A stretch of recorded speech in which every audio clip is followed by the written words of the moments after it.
नमस्कार, बहुत स्वागत है आपका स्पेशल रिपोर्ट में। मैं हूं रीनू। नेतन्याहू को ईरान से एक बहुत बड़ा झटका लगा है। ईरान में रहने वाले यहूदी अब इजराइल से लड़ने को तैयार हैं। दुनिया में बहुत कम लोग जानते होंगे कि इजराइल के बाद पश्चिम एशिया में यहूदियों की सबसे बड़ी आबादी ईरान में रहती है और यहां एक यहूदी सांसद भी है। अब ईरान की इसी यहूदी सांसद ने इजराइल के प्रधानमंत्री नेतन्याहू को धमकी दी है और कहा है कि अगर ईरान पर हमला करने की कोशिश की तो इजराइल का वजूद ही मिट जाएगा। अस्सलामु अलैकुम वरहमतुल्लाह।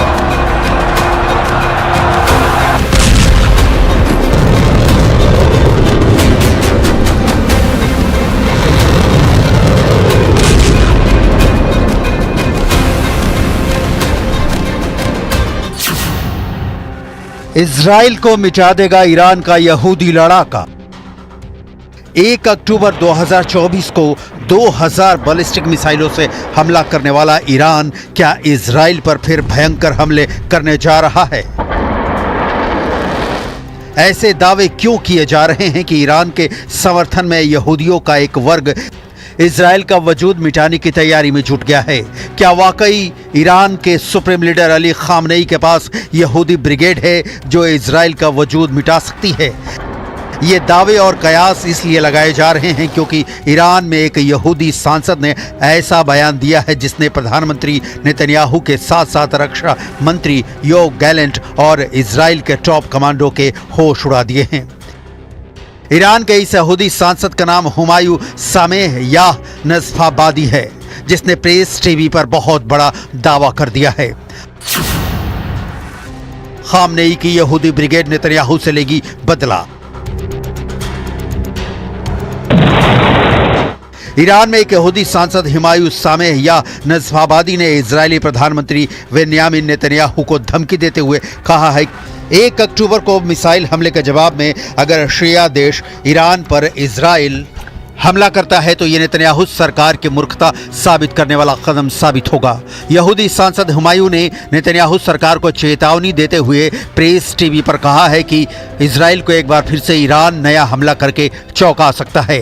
हुमायूं नज़फ़ाबादी ने यहाँ तक दावा किया है कि इजराइल की वजह से पूरे पश्चिम एशिया में चौतरफा युद्ध शुरू हो सकता है।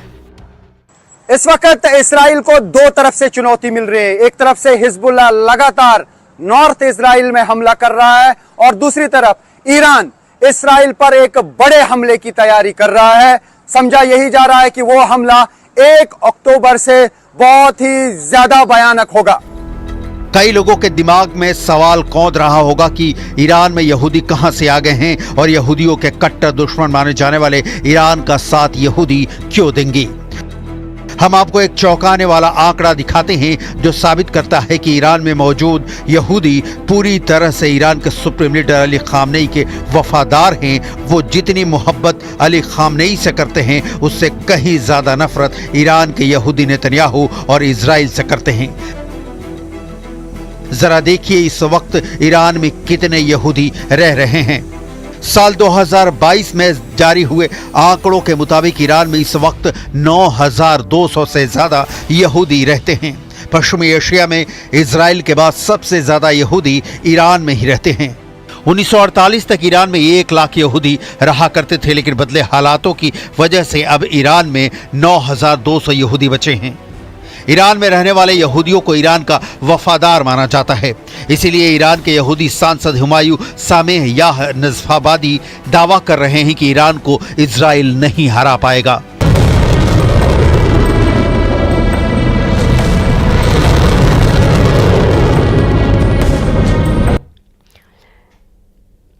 ईरान का खुर्रम चैलेंज। जी हां, ईरान की चौथी पीढ़ी के खुर्रम शहर मिसाइल के आने के बाद से ही ईरान का कॉन्फिडेंस हाई है। ईरान की हाइपरसोनिक मिसाइल की ताकत भी बेजोड़ है, जिसके आगे कभी कभी आयरन डोम भी नाकाम हो जाता है।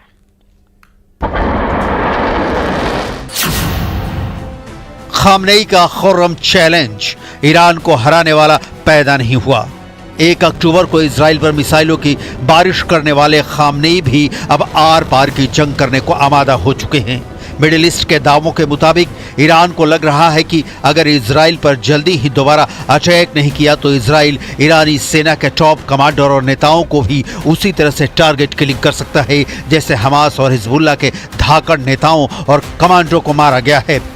इसलिए ईरान ने अपनी मिसाइल ताकत के दम पर इजराइल पर भयंकर हमले की तैयारी पूरी कर ली है। खास तौर से हाइपरसोनिक मिसाइलों से ईरान इजराइल पर कभी भी दोबारा हमला कर सकता है।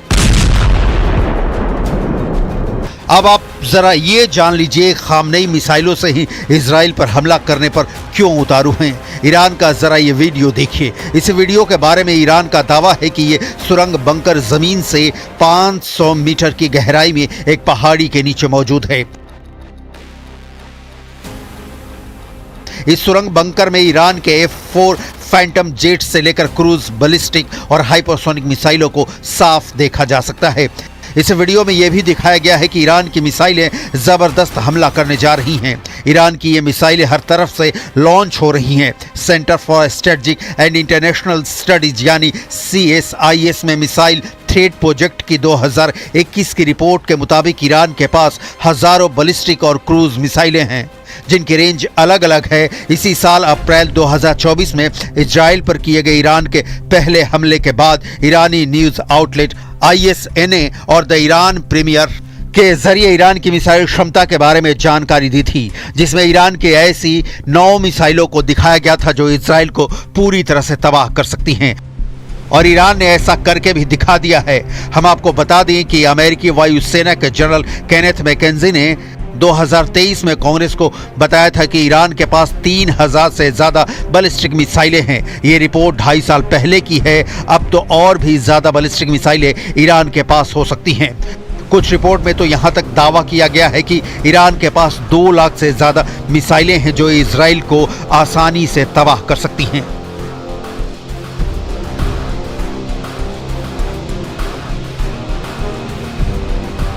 ईरान की सबसे नई मिसाइलों में मीडियम रेंज की बैलिस्टिक मिसाइल खुर्रम शहर ने इजराइल के होश उड़ा दिए हैं।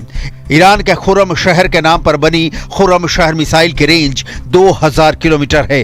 खुर्रम शहर मिसाइल की स्पीड 9878 किलोमीटर प्रति घंटे से 19,756 किलोमीटर प्रति घंटे के बीच है, जो इजराइल पर बहुत भारी साबित हो सकती है। वहीं शहाब 3 मिसाइल की रेंज 1300 किलोमीटर है, जो 8,640 किलोमीटर की रफ्तार से हमला करती है, जबकि शहाब 4 की रेंज 2000 किलोमीटर जो ध्वनि से 3 गुना रफ्तार से हमला करती है। इमाद की रेंज 1700 किलोमीटर है। इसकी स्पीड का खुलासा नहीं किया गया है, जबकि ईरान की हाइपरसोनिक मिसाइल फतह मिसाइल की अधिकतम स्पीड 16,000 किलोमीटर प्रति घंटे होती है। ये मिसाइल हाइपरसोनिक गति से उड़ान भरती है। फतह मिसाइल साउंड की चाल से 5 गुना तेज रफ्तार से उड़ान भरती है। इसके अलावा ईरान की इमाद और गदर मिसाइल ने इजराइल पर पहले चरण का हमला करके इजराइल को चौंका दिया था। वहीं ईरान के खैबर शेकन ने इजराइल के 3 सैन्य अड्डों को 1 अक्टूबर के दिन जबरदस्त नुकसान पहुंचाया था। वहीं ईरान की हज कासिम मिसाइल भी इजराइल के ताबूत में आखिरी किल ठोक सकती है। हज कासिम की रेंज 1400 किलोमीटर है। ईरान के मिसाइल हमले के भीषण खतरे को देखते हुए अमेरिका और इजरायल ने युद्ध स्तर पर रणनीति तैयार की है। सूत्रों के मुताबिक अमेरिका और इजरायल में एक सीक्रेट डील हुई है, जिसके तहत इजरायल फ्रंट पर रहकर ईरान के अंदर हमले करेगा और अमेरिका ईरान के अंदर गृह युद्ध की आग भड़काएगा। अमेरिका और इजरायल ने मिलकर ईरान के खिलाफ इस 2 फ्रंट वार की तैयारी पूरी कर ली है। 10 अक्टूबर को देर रात इजरायली सिक्योरिटी कैबिनेट की बैठक हुई। इस सिक्योरिटी कैबिनेट की बैठक में ईरान पर हमलों के मुद्दों पर वोटिंग हुई। पूरी कैबिनेट ने ईरान पर हमले का समर्थन किया है। इस बैठक को ईरान पर हमलों से पहले अंतिम बैठक कहा जा रहा है। संकेत साफ है कि इजराइल के प्लान में अब कोई बदलाव नहीं होने वाला है। इजराइल के रक्षा मंत्री योव गैलेंट ने सबसे विनाशक संकेत दिए हैं। गैलेंट ने कहा है कि स्वर्ग के द्वार खुल चुके हैं, सही समय आ चुका है। इस बयान का मतलब माना जा रहा है कि इजराइल ईरान के परमाणु संयंत्रों पर हमले करने वाला है। כי הם לא היו התקפות מדויקות. חיל האוויר לא נפגע, כל המסלולים פועלים. इजराइल ने ऐलान कर दिया है कि प्रॉक्सी ईरान के हाथ पैर हैं। अब इन्हें काटने के बजाय इनका सिर कुचलने का वक्त आ चुका है। इजराइल के लिए सबसे बड़ा खतरा है ईरान, क्योंकि ईरान की वजह से ही इजराइल को 7 फ्रंट पर जंग लड़नी पड़ रही है। इजराइल को लेबनान, गाजा पट्टी, Iraq, West Bank, Syria, Yemen और ईरान से जंग लड़नी पड़ रही है। इन सब का शक्ति केंद्र तेहरान है, और अगर तेहरान को खत्म कर दिया गया तो इजराइल के इन दुश्मनों की ताकत अपने आप खत्म हो जाएगी। अब देखना होगा ईरान इजराइल पर पहले बड़ा हमला करता है या फिर इजराइल ईरान का वही हाल करेगा जो गाजा और लेबनान का इस वक्त हो रहा है।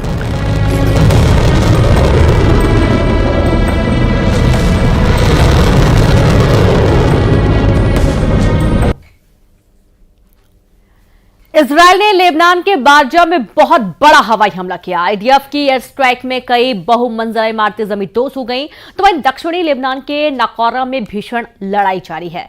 दक्षिण लेबनान में तैनात संयुक्त राष्ट्र की शांति सेना के हेडक्वार्टर पर भी हमला हुआ और यहां तैनात एक जवान को भी गोली लगी। वॉर जोन की तरह ही डरावना अपडेट ईरान से आया है, जहां इजराइल ने एक नई तरह का हमला शुरू कर दिया है।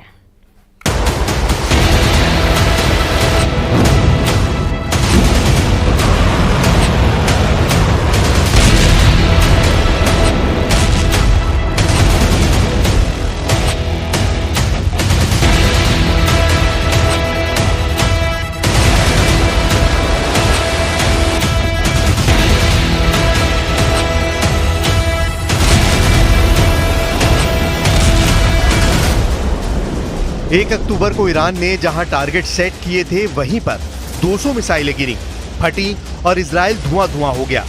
लेकिन अब खामेनेई के ऑर्डर पर मिसाइलें जिस लोकेशन पर हमला करेंगी इसकी कोई गारंटी नहीं है, क्योंकि बटन दबने के बाद इन्हीं मिसाइलों को इजराइल कंट्रोल में लेकर टारगेट सेट कर सकता है। ये तो बिल्कुल ताज्जुब की बात है। लेकिन याद करिए कि कैसे बेरूत में हिजबुल्लाह लड़ाकों के पेजर फटने लगे थे, कैसे उनके वॉकी टॉकी बम बन गए थे। इजराइल ईरान को भी उसी तरह दहला सकता है। इसकी रिहर्सल हो गई है। इजराइल, हमास और हिजबुल्लाह के बाद तीसरे नंबर पर तेहरान का दहलाना तय है। इजराइल से दुश्मनी कितनी भारी पड़ती है ये गाजा की इन तस्वीरों से समझिए। यहाँ पे एयर स्ट्राइक हुई है, ये आप देख सकते हैं। अभी लोग जो जख्मी हुए हैं उनको निकाला जा रहा है, एक रेस्क्यू ऑपरेशन चलाया जा रहा है।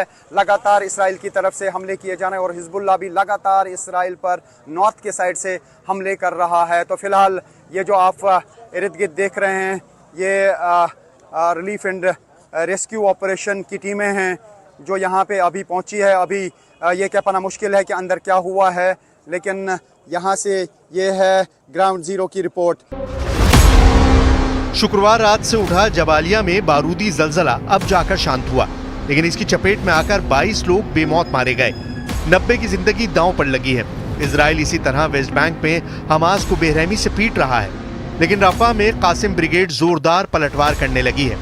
कासिम ब्रिगेड ने इजराइल के 2 टैंक और बुलडोजर के चीथड़े उड़ा दिए हैं। अल जनैना इलाके में यासीन 105 एंटी आर्मर विस्फोटक गोले का इस्तेमाल करके इजरायली सेना के 2 मरकाबा टैंक और एक D9 बुलडोजर को बर्बाद किया गया है।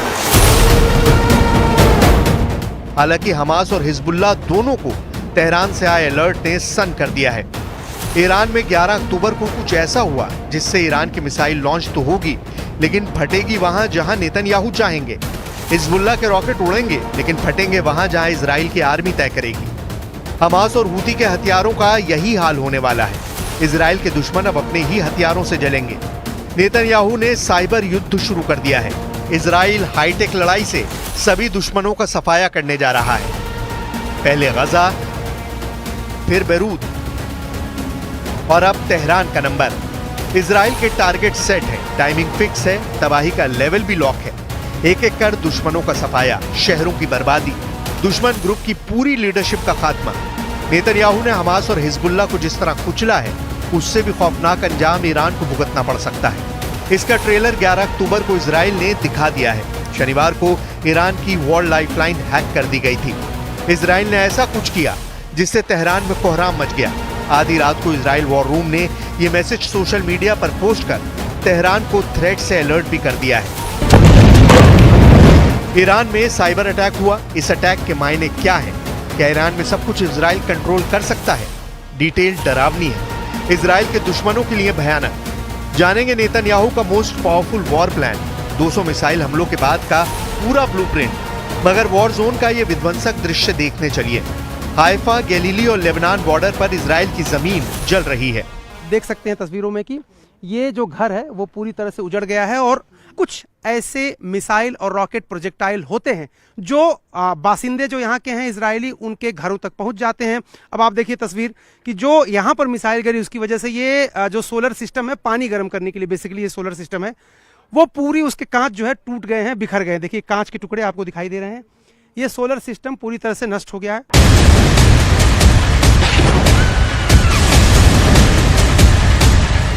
हिजबुल्लाह ने हाइफा को बेहिसाब रॉकेट से छलनी कर दिया है। रॉकेट स्ट्राइक देर रात में शुरू हुई और भोर तक इजराइल को झुलसाती रही। जब हाइफा में रॉकेट फट रहे थे तब बेरूत में भी बारूदी धमाके से धरती थर्रा रही थी। बेरूत के आसमान में काला धुआं 12 अक्टूबर की सुबह तक उठता रहा। इजराइल ने अंधाधुंध हमले के साथ लेबनान में हिजबुल्लाह को 22 शहरों में डेथ वारंट का इश्तिहार छापा है। ये जो आप इर्द गिर्द देख रहे हैं, ये हर तरफ से तबाही है। मैं दूसरे साइड से आपको दिखाने की कोशिश करूंगा। ये आप देख सकते हैं यहाँ की गाड़ियाँ किस तरीके से बर्बाद हुई हैं, क्योंकि यहाँ पे लगातार इसराइल की तरफ से स्ट्राइक्स की जा रही हैं और यहाँ पर इसराइल को लगा था कि हिजबुल्लाह के कमांडर इस एरिया में है और जहाँ पे भी उनको कोई इन्फॉर्मेशन मिलती है वो उन्हीं इलाकों को बर्बाद कर देते हैं। और ये आप देख सकते हैं कि ये बिल्कुल बड़े पैमाने पे यहाँ तबाही हुई है। जहाँ पे भी आप नज़र दौड़ाएंगे वहाँ पे तबाही दिख रही है। तबाही के मंजर न्यूज़ 18 नेटवर्क पे आप देख सकते हैं। इजराइल ने लेबनान के एता अल शाब, रामिया और हनीन जैसे 22 इलाके हिजबुल्लाह लड़ाकों को खाली करने के आदेश दिए हैं। आईडीएफ ने 22 इलाके खाली कर अल अवली सागर की तरफ भाग जाने का फरमान सुनाया है।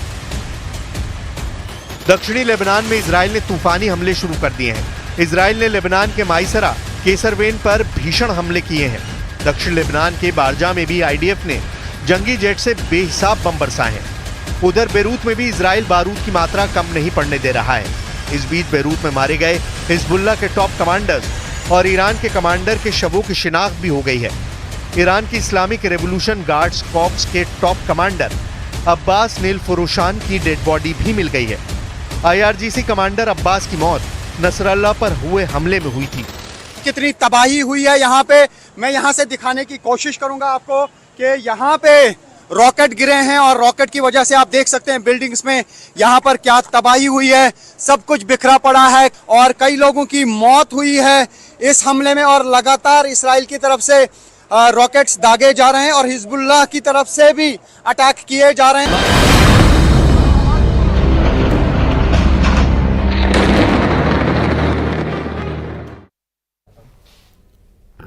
बेरूत में भीषण बमबारी हो रही है और इस बीच एक बार फिर से ईरान ने लेबनान के समर्थन की बात की है। ईरान के संसद के अध्यक्ष मोहम्मद बाघेर बेरूत में हैं और इजरायली हवाई हमलों से बचे खंडहरों का दौरा कर रहे हैं।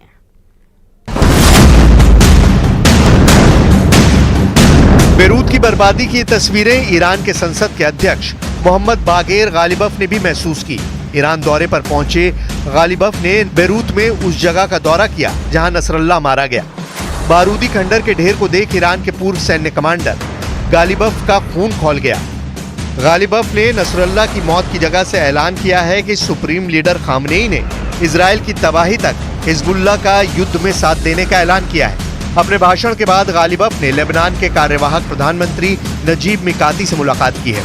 इस बैठक के बाद हिजबुल्लाह के मीडिया ऑफिसर हज मोहम्मद अफीफ ने नेतन्याहू को डायरेक्ट धमकी दी है।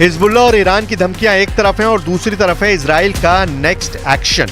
इजराइल ने साइबर अटैक के थ्रिलर एक्शन से तेहरान की टेंशन बढ़ा दी है। इजराइल का साइबर हमला शुरू हो चुका है जो कि हर गुजरते दिन बड़ा और विस्फोटक होता जाएगा। ईरान के साइबर स्पेस के पूर्व सचिव फिरोज आबादी ने ईरान इंटरनेशनल के हवाले से दावा किया है कि ईरान पर बहुत बड़ा साइबर हमला हुआ है। साइबर अटैक के दायरे में ईरान हुकूमत का हर महकमा आया है। यहाँ तक कि ईरान के न्यूक्लियर साइट को भी साइबर अटैक से निशाना बनाया गया है। साइबर अटैक की जद में ईरान के बंदरगाह, ट्रांसपोर्ट, ईंधन सप्लाई सिस्टम तक आए हैं। साइबर अटैक का असर तेहरान से लेकर ईरान के सभी बड़े शहरों में दिखाई देने लगा है। साइबर अटैक के बाद ईरान के सभी सीक्रेट उड़ा लिए गए हैं। मतलब ये कि ईरान के हथियारों का रिमोट कंट्रोल अब तेल अवीव में है, जिसे जब चाहे इजराइल दबाएगा और ईरान को दहलाएगा। हाईटेक लड़ाई में इजराइल की साइबर आर्मी बेजोड़ मानी जाती है, जो जब चाहेगी तेहरान को कबाड़ खाने में बदलने का दम रखती है। तकनीक के दम से जीते जाते हैं। ईरान को भी ये पता है, इसलिए साइबर अटैक के बाद ईरान ने बड़े फैसले लेने शुरू कर दिए हैं।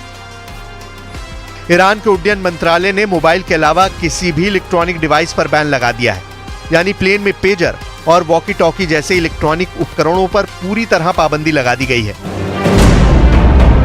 हिजबुल्लाह के पेजर और वॉकी टॉकी को तेल अवीव में बैठकर बम बनाकर उड़ाने का नमूना इजराइल पहले ही दिखा चुका है। इसके बाद ईरान के साइबर वर्ल्ड में सेंधमारी ने नेतन्याहू की पावर को डबल कर दिया है। ईरान के सभी हथियारों को हैक कर इजराइल ईरान से बदला लेना शुरू कर सकता है। इजराइल के हाथ अगर ईरान की मिसाइल सिस्टम की चाबी होगी तो अंदाजा लगाना मुश्किल नहीं कि युद्ध का नतीजा क्या होगा। इजराइल से मिले झटके के बाद अमेरिका ने भी ईरान पर करारा प्रहार किया है। अमेरिका ने ईरान पेट्रोलियम कारोबार से जुड़े 6 संस्थाओं पर प्रतिबंध लगाया है। अमेरिका ने ईरान के 6 जहाजों को ब्लॉक प्रॉपर्टी के रूप में पहचान भी की है। ईरान की 10 वित्तीय संस्थाओं पर अमेरिका ने बैन लगाया है। इनके 17 जहाज के कारोबार भी ठप कर दिए गए हैं। ईरान पर मैक्सिमम प्रेशर बना हुआ है। इजराइल कभी भी 1 अक्टूबर का बदला लेना शुरू कर सकता है। अमेरिका इसी ताक में बैठा है कि इजराइल ईरान को दहलाए और फिर सुपर पावर शिया आर्क पर अपना टोटल कंट्रोल जमा ले। लेकिन ईरान भी झुकने को तैयार नहीं। इजराइल मीडिया रिपोर्ट्स में दावा किया गया है कि ईरान अपनी सेना लेबनान में उतार सकता है। मोहम्मद बागेर गालिबफ की बेरूत विजिट को इसी वॉर प्लान का सिग्नल बताया जा रहा है। लेबनान में ईरान के आने भर की देर है, फिर आर पार का युद्ध शुरू होगा, जिसमें सभी लिमिट क्रॉस होनी तय है।